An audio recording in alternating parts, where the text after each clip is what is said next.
This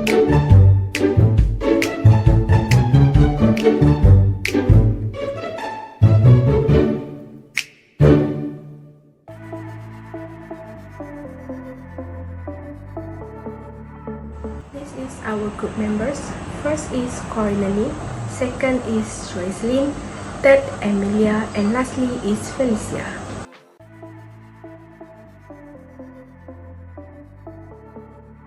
I will explain about the issue. The content of this issue involves more than two parties, a group of people who assault the victim and the victim herself. Whether the plaintiff's side can take legal actions against those defendants under threat of battery and assault. Defines as the deliberate and direct use of force against another individual without that individual's consent. Upon this case, the defendants slap, punch, and kick the plaintiff. On this slide, I will explain about what is assault. Assault is an act which intentionally causes other persons to apprehend the inflictions or immediate unlawful force or known as battery on his person. There are three elements of assault that have been stated here, which is immediate force, mental state, and ability to carry out the threats. These three elements must be fulfilled or must be proved by the plaintiff before the assault established. The first element of assault that I will explain is the threat must be immediate force. In this case, the defendant threatens the plaintiff. The defendant threatens the girl by asking if she will report about this to the police, and this makes the plaintiff to feel threatened from the criticisms given by the defendants. This shows that the act of assault because there is an immediate force through words that threatens by the plaintiff. The support case is Constanza 1997. The second element of assault is the mental state of the plaintiff or victim. In this video, there is also a female voice speaking in Mandarin accuses the victim of having slept with someone, to which the victim repeatedly apologized in fear.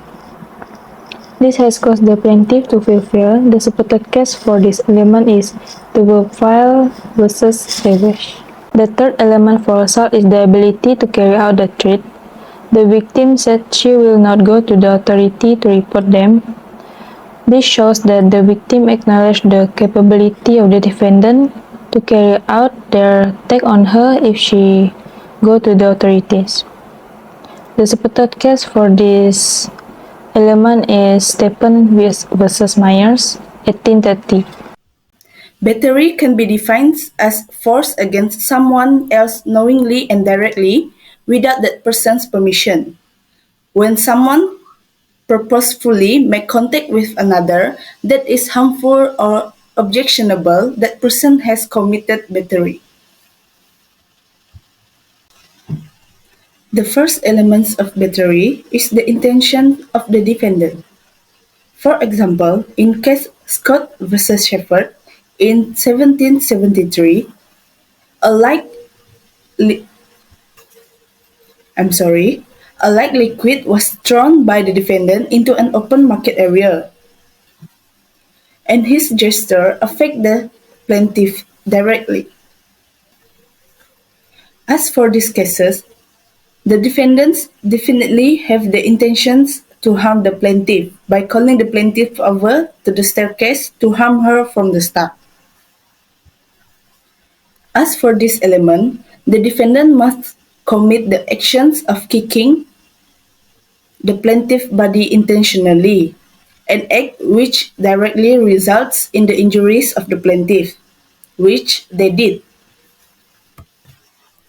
Not only kick, but they also punch and slap the plaintiff's body, which causing the plaintiff to suffer an injuries. The second element of battery is the defendant's act was done voluntarily, or in other words, it's under the defendant's control. In these elements, only the person who directly caused injuries may be successfully sued for battery for the thought of trespass to person. Let me take Gibson's and Pepper case on 1695 as an example.